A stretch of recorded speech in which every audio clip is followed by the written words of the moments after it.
Peace and greetings, everyone. Welcome to your first YouTube video with Vision.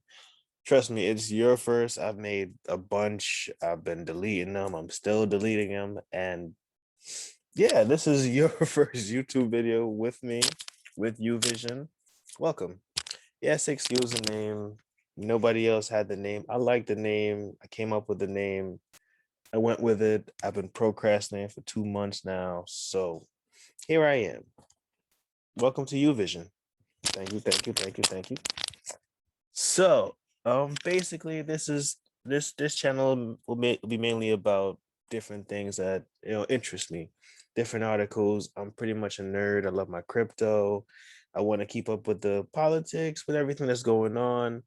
As you can see, our first article would be the rise in gas price up to $4 by summertime, which is crazy. Which is crazy. I don't even want to pay $3.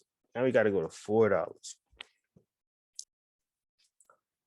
All right, $4 a gallon gas this summer. Here's how it could happen. So I'm not gonna really read through the whole article. It's not even really a long article itself, but I'll pretty much expose the page so that you can pause it and read it. Whichever spots that I skip, you can pause and read. But let's start with the first paragraph. In recent weeks, oil prices surged more than $65 a barrel, a gas price. And gas prices in step already have risen about 35 cents a gallon. On average, over the past month, according to the AAA Motor Club, and could reach the much feared $4 a gallon territory in some states this summer, which is scarily true.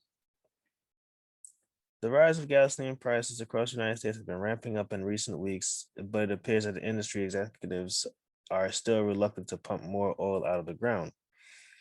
This is indeed bad news for travelers who want to hit the road on cheap this spring and summer. In recent weeks, oil prices have surged more than 65. Okay, we've read that part already. They seem to repeat that part, reach up to 4. Yep. This quickly swelling price, however, anticipated for weeks. Yes, that's true. Last month, when the Antarctic freeze was pummeling much of the United States, the fuel price tracking website Gas Buddy projected that the national average for gas prices could surge as much as 10 and 20 cents per gallon from the average price of $2.54 per gallon. The content, oh wow, it contended that such an increase in prices at the pump could lead the national average to rise $2.05 to $2.75 per gallon, the highest prices seen since 2019, and the highest seasonal price in more than 5 years. More than 40 states are already seeing gas prices higher than last year's, with half seeing double digits increase. Yeah, it's definitely higher where I'm at. The quicker the affected refineries are able to come back online, the better, and perhaps less painful for motorists than if they remain out of service even longer. My interjection here is that I don't know if any of you viewers remember seeing that, when the oil refineries had shut down, they still had all this oil pumping, and some refineries weren't shut down, so they had all these barrels of oils trying to find a location for storage. So now some places have that location of storage. So now don't forget, some of these companies were still selling those barrels of oil, which then does not pressure the companies to then go and restart their refineries or publicize on their books, because the refineries aren't open, people aren't getting paid, but they have this storage unit of oils. Don't get me wrong, it's not to pay people to move it from point A to point B, but it's less of a cost and it's less reported, less needed report. So to continue on, Patrick Vechain, head of petroleum analyst at Gas Buddy, said in a statement, adding that the national average could surge to $3 per gallon closer to Memorial Day weekend, as refineries eventually begin to switch over to EPA mandated cleaner summer fuels. Okay, so now quotes, oil prices continue to rally as global oil demand recovers from the worst COVID-19 pandemic, and now the extreme cold weather shutting refineries down Us motorists just can't seem to catch a break. It's just facts. We probably won't see much, if any, reliefs anytime soon. Sucks. Of course, some areas will witness more negative impacts. Expect gas prices to rise more close to the markets with these refineries serve. Closer to the markets, these refineries serve primarily Texas, Louisiana, Alabama, Mississippi, Florida, Georgia, the Carolinas. Damn, ain't all these places open? Like they've had no problem. And potentially even up the coast as the Colonial Pipeline carries refined products from the affected refineries as far as New Jersey. The prediction was indeed correct since Monday national average for a gallon of regular gasoline climbed by 5 cents to $2.82. It really doesn't sound like much, but just like investing or a child growing up, it takes a little time for you to really see like, oh snap, this is where it's at. Rising crude prices, tightening gas supplies, and increased demand continue to drive up prices to higher ground. According to the latest compiled data from the Energy Information Administration, total domestic gas stocks decreased by 11.9 million BBL to 231.6 million BBL as demand increased from 8.15 million BD to 2.73 million BD last week. Long story short, gas is looking like it's going up unless these refineries open up and start pumping out this gas. But as a big company, I kind of would want gas prices to go up, right? That's just a thought. I'm not saying that's what's happening. Just putting that out there into space. You can build off of that if anything else. Let's see. The next article we was gonna get to, right? Next story is NFTs. I'm not sure if anyone else has heard about the NFTs. NFTs are a new craze. Basically, you're selling all your whatever digital. Anything you have digital, you can basically sell it. Why would anyone buy crypto art, let alone spend millions on what's essentially a link to a JPEG file? Right. So the title is kind of misleading. Not even misleading. It's a question because yes, you feel like who would spend money on a digital JPEG file, a link. Some people do. So now it goes into, without really going into the article, it talks about how the main point of art is really the ability to say that you own it and to basically have something to basically talk about. It's like it's a talking point. You have your art in your house on the wall, and basically you have all your friends around and they like the art, they start talking about the art. Like this picture right here, some people may see a different image than other people see. So now you have a conversational piece.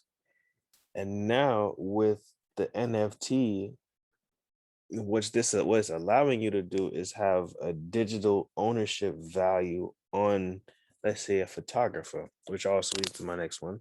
Stay 6 months in the forest to take one picture, one fantastic picture. Let's not downgrade the picture.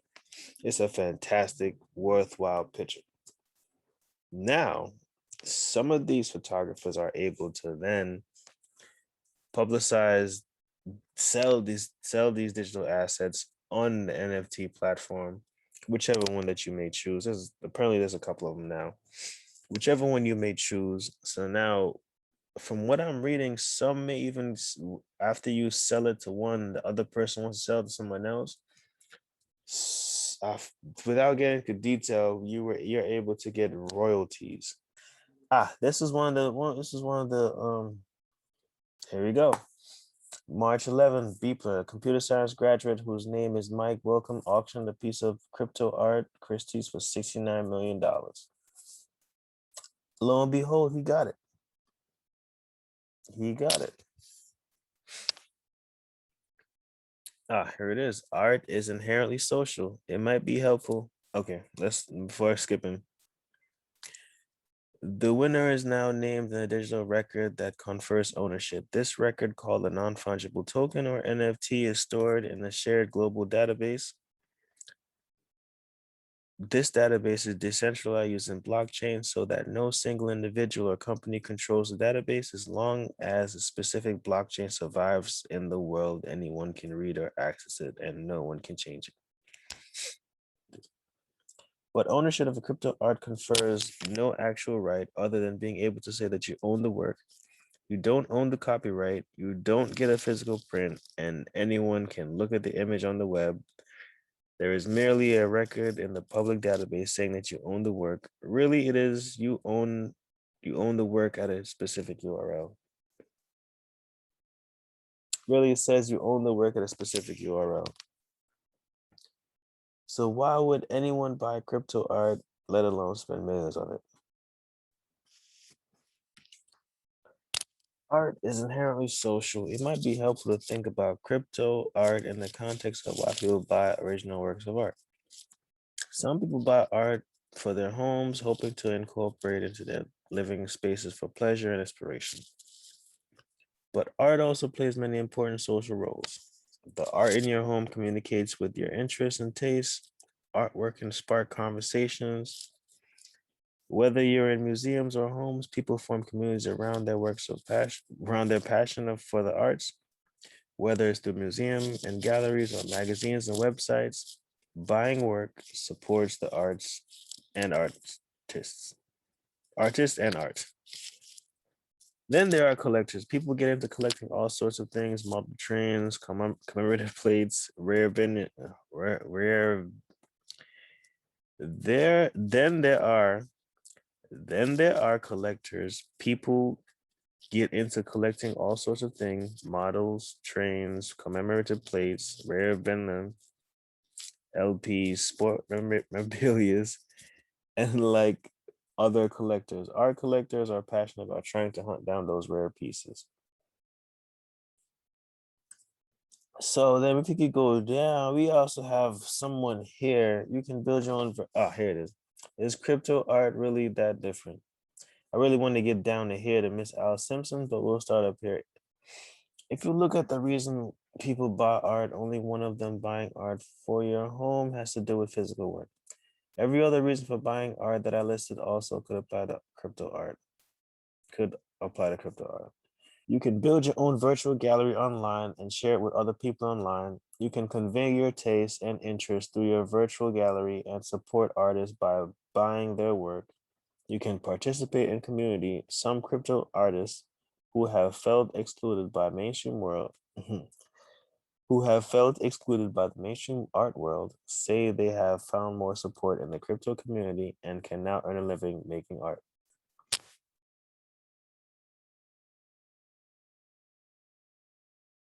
Mm. So this is Miss Al Simpson. She tweeted, "Crypto art changed my life. It has given me financial freedom in a way not possible before as a full-time artist. As a mother, that has had a huge impact on my life, on my family, but it has also expanded my art practice. This article is incredibly one-sided, which is a real shame. While Beeple's big sale, I'm not sure which article she was referring to. I don't see a link.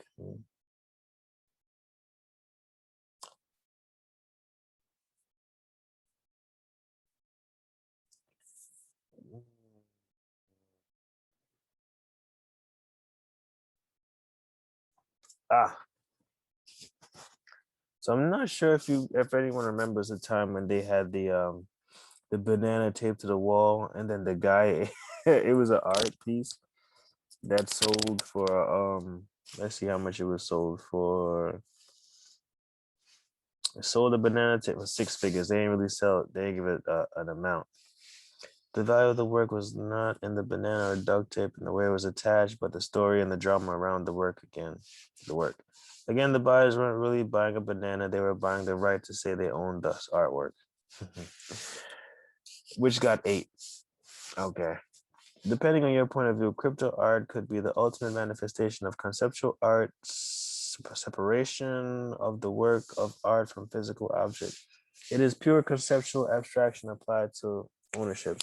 So really, what I really want to point out now, what I'm thinking about now is those basically the HoloLens, the VR headsets that allow you to start drawing art in the virtual world.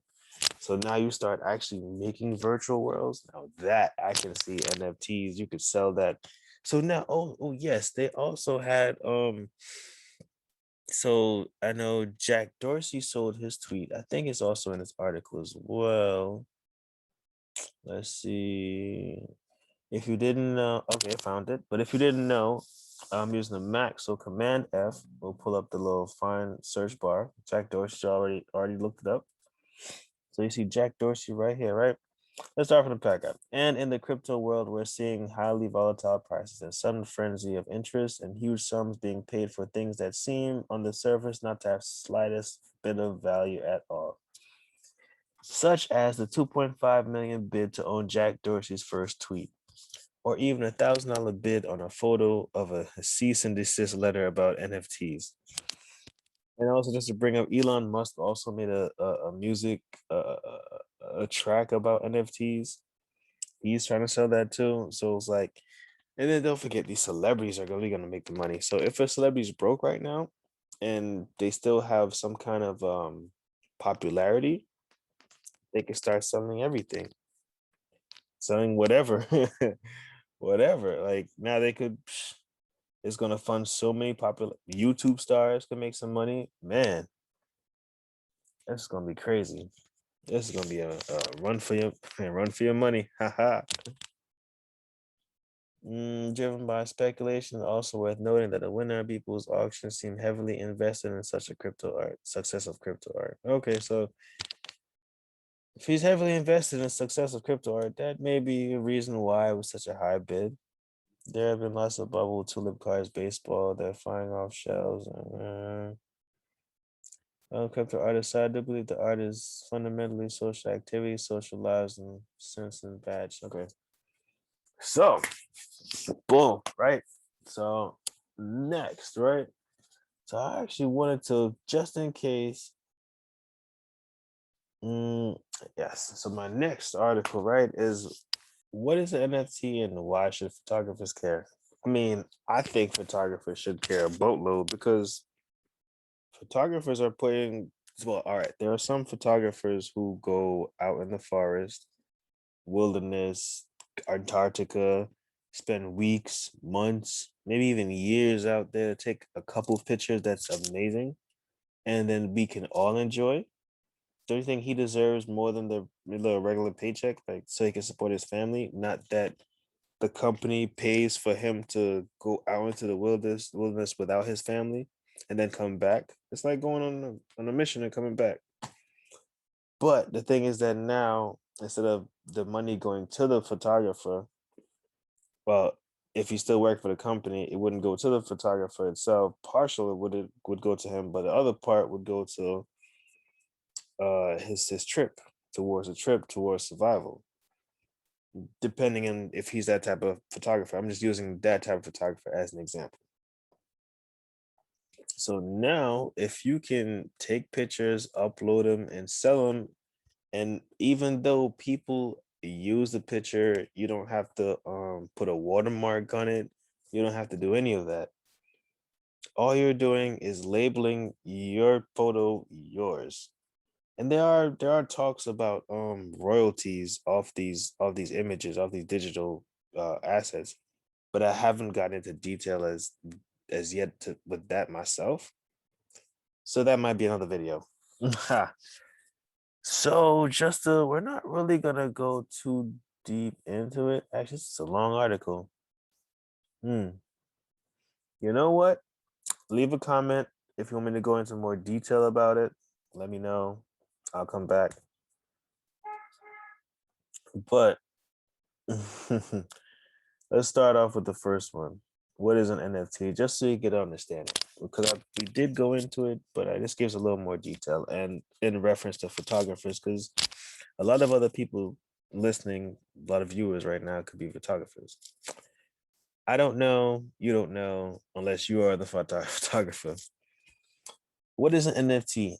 NFT stands for non-fungible token. Non-fungible means that it cannot exchange for something of similar, it cannot be exchanged for something of similar value.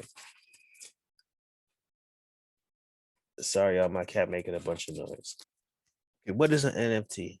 NFT stands for non-fungible token. Non-fungible means it cannot be exchanged for something of similar value. It is by definition one of a kind. For example, you can't exchange a photograph by Dorothy Lange for another by Annie Lee Buffett's. I hope I got it right. They're not the same. NFTs are verified using the blockchain, which is basically a transparent history of ownership, purchases and trades that no one can edit and anyone else can see. The blockchain ensures that there will always be a trace from the current ownership to the original creator. Some NFT marketplaces like Bitsky ask their creators to connect their social media accounts for an extra layer of verification. It effectively is a way to own a digital good. Din said, we look at the blockchain as this global source of truth of who owns what, and NFT is like an atomic unit of that ownership for individual goods. Tokenizing a digital good, like a photograph, is the process of uploading it and placing it for sale. NFTs marketplaces exist with the blockchain, which requires the purchasing of cryptocurrencies like like Bitcoin and Ethereum. Wow, damn. For photographers, after you've uploaded your image, there are several verification steps, like if you are selling an original or multiple editions. You can even place a royalty on your NFTs, like 10% of all future sales. There you go. There goes information. 10% of all future sales. With respect to photography, you have the ability to tokenize your photograph. With respect to photography, you have the ability to tokenize your photograph, and whoever owns this token owns this photograph. People can look at it and download it, but there's only one owner. And this guy sold the Aurora Borealis image that he took. The Aurora is very dear to me, and I want everyone to have a little piece of it in their collection. So I minted 100 editions at only $50. There you go. All right, so my next topic is crypto. I don't know if anyone else is investing in crypto, but I'm investing in Vechain and a few others. But if anyone was or still is invested in crypto, Vechain's made a pretty big move. What, 5 cents from 3 to 8, and then leveling off at 766, went up to high as 836. Yeah, look at that. Okay. But yeah, so I want to go into a quick little overview of why, or one of the reasons why it has jumped up a little bit. So VeChain introduces fee delegation as a service, enabling seamless mass adoption of D apps, creating a new business opportunity. Basically, they just made it easier for the regular user to hop online, and regular companies, everyday companies, to just hop online and use their service. And Vechain has already been labeled a 5-star company, which is fantastic. This is amazing. I wanted to put more money in them. Users, when using a public blockchain-based decentralized application, DApps, are typically responsible for two things: signing transactions, using their private keys to invoke smart contract functions, and paying crypto for their transactions to be executed and included in the public ledger. The second responsibility requires users to be able to acquire, manage crypto, and endure volatility associated with the crypto markets, as well as navigate potential variable transaction costs. Such issues make the mass adoption of DApps difficult, and so far have proven significant hindrance to the entire blockchain space. So basically, they want it. I don't know if you're on a little USB ledger. You would have to enter a PIN code each time to approve. You have to press the two buttons at the same time to check or deny. You know, if you got it, you know the little annoyance. So basically, they're making it a little easier. So now, say you got your let's say Pixel, Google Pixel phone.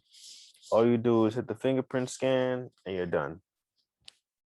Just that easy. Just like how Cash App is just that easy. You have your money in the account. You want to invest in Bitcoin. You just put your money in there and just throw your money towards Bitcoin. They're just trying to make it that easy so that this 5-star blockchain can take over, can at least become competitive. I mean, not even competitive, just get some of the spotlight. Let me not disrespect Vechain. I have much respect for him. Looking at the wider blockchain space, interaction with the blockchain-based dApps, e.g. signing transactions without possessing crypto assets seem impossible. Even if people do find some solution, e.g. Ethereum GSN, it tends to be expensive, technically efficient. It tends to be expensive and technically inefficient. In contrast, VeChain Thor natively supports such functions thanks to fee delegation protocol, particularly VIP 191 protocol. In summary, VeChain Thor allows someone else to pay the gas fees of your transaction on your behalf, removing a significant adoption hurdle. However, so basically they're becoming an XRP, similar to XRP, because XRP gas prices are pennies. And I'm also, the full disclosure, I'm an XRP holder as well. I have full faith in XRP. If you don't, I'm sorry.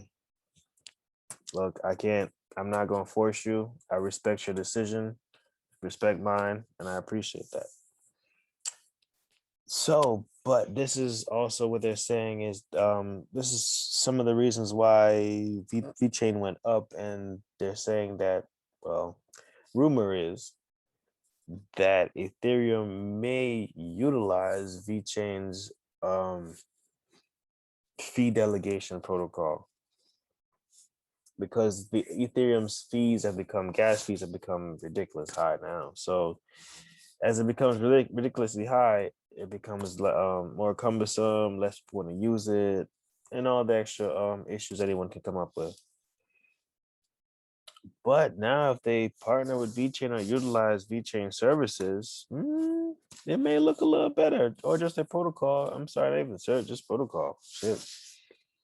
However, let's continue on. However, having a fee delegation protocol alone is far from enough to turn VeChain Thor into a dApp powerhouse.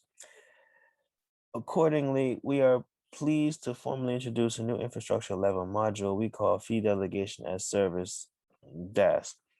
DAS allows projects to hide the complexity of paying transaction costs from their users entirely, significantly improving the user experience and making them more able to be mass adopted. It will make it possible to pay any VeChain ecosystem token for transaction gas fees on VeChain Thor, potentially creating genuine demand for the token and relevant DeFi services. So that also means that the VeChain VeThor burn would definitely increase. The figure below illustrates how we will be able to structure a dApp with DAS on VeChain Thor. I'm so used to saying VeChain or VeThor because, VeThor actually comes from VeChain. Dash box marks the boundary. The dash box marks the boundary of the dApp, including both on-chain and off-chain components. Every time a user wants to trigger a smart contract function, the dApp will request the signature of the user. At the same time, it will also send the same data to the DAS service provider, to ask for its signatures to pay for the gas fee. Once the dApp collects both signatures, it will assemble a transaction and broadcast it to VeChain, to the VeChain Thor network. After the transaction is processed, the smart contract function will be executed, and a certain amount of the VeThor will be deducted from the account service provider. So you have the wallet, off-chain dApp component, smart contract, VIP 201. DAS, that's the VIP 191. That's the protocol right there. In this new arrangement, communication between DApp and DAS module is now standardized by the newly proposed VP 201. It is a communication protocol that allows any DApp and DAS service providers to seamlessly work together as long as they both apply the protocol. DAS can be run by the same team that runs DApp or by a dedicated third-party provider. Let's say example. Imagine we have a blockchain-based gaming app that allows you to spend a native token of the project on purchasing weapons and armors which exist as NFTs to enhance their game characteristics. Users can also trade or sell NFTs they own on the in-game marketplace. To allow the game to be mass adopted, we need to expand the user base to reach people who have very little knowledge of crypto and blockchain without DAS, users first need to learn a long list of things about blockchain before they can even start to play the game, which a lot of people won't do, and it's going to frustrate them, and then they're not going to want to use the technology anymore, which is unfortunate, but true. With DAS, the game now looks like a normal online game. With in-game points in the marketplace, something highly familiar to millions of people across the world, individuals can, it's just so funny, I'm sorry, that games really open up the world for people.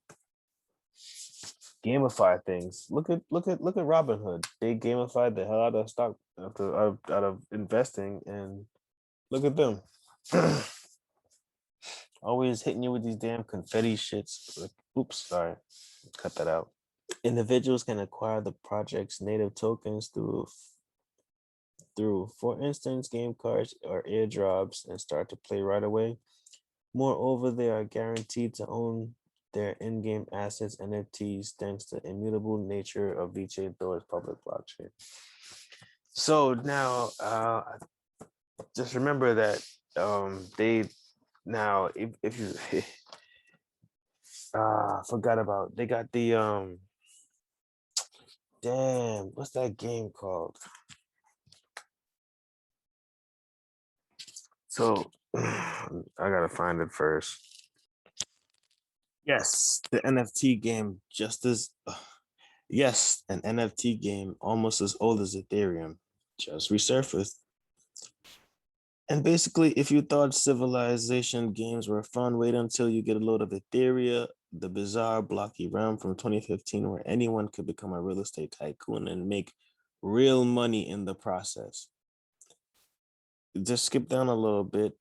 All right, you know what? Actually, Ethereum World launched just 3 months after Ethereum's mainnet, presenting users with a virtual open world composed of hexagonal tiles that can each be bought, sold, and built on as non-fungible token NFTs. Each piece originally sold for 1 Ethereum, then worth under $1. Now they're hot property today. Someone bid 70 ETH for 130,000 for a single tile or plot of Ethereum. Ridiculous. There's money out there, folks. And lastly, I just wanted to show you the Keystone Pipeline. People don't really know much about it. All right, this is the Keystone Pipeline. I just wanted to show you about how many minutes is that? 2 minutes of it? Just 2 minutes. I ain't even gonna say nothing. Just less than 2 minutes. And maybe you can get the reference of why the gas prices are so high. For more than 65 years, TC Energy has been a leader in the responsible development and safe operation of North American energy infrastructure. Our facilities operate safely, reliably, and quietly to transform the energy that fuels the daily lives of millions of Americans.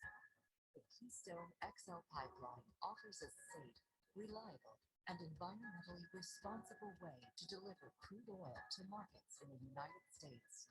This video describes the project location, purpose and benefits, facilities and construction techniques, our commitment to safety, and why Keystone XL is a critical infrastructure project for Canadian and American economic strength and energy security of the U.S.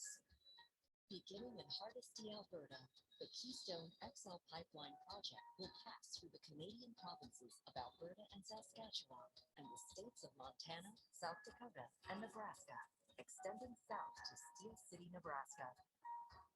The proposed 1,210-mile, 36-inch diameter pipeline will deliver up to 830,000 barrels per day of crude oil to refineries in the Gulf Coast area. Keystone XL is an important new piece of modern energy infrastructure that secures the U.S. nation's access to abundant energy from Canada, a friendly, reliable neighbor, further reduces the U.S. reliance on OPEC oil, and generates billions of dollars of economic activity in the U.S. and Canada.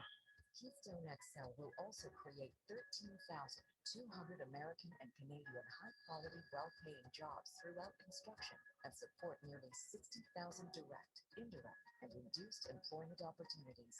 This includes opportunities for everything from welding to surveying, engineering, environmental protection, and more.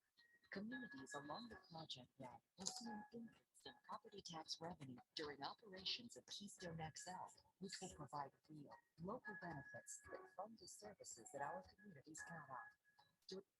In the first year of operation, it is estimated that Keystone XL will pay tens of millions of dollars in property taxes across more than 40 counties in 2 provinces and 3 states. Let's just stop it there. Tens of millions of property taxes, 40 counties, 2 provinces, 3 states. Mind you, no more fucking trucks, no more trucks, which cause all this humanitarian problems, safer than a bridge, safer than rail. Yes, the development of the beginning process will cause some issues for certain people, but once it's done, less gas prices, more jobs, more people with more money to create more jobs. Thank you. Like, comment, subscribe.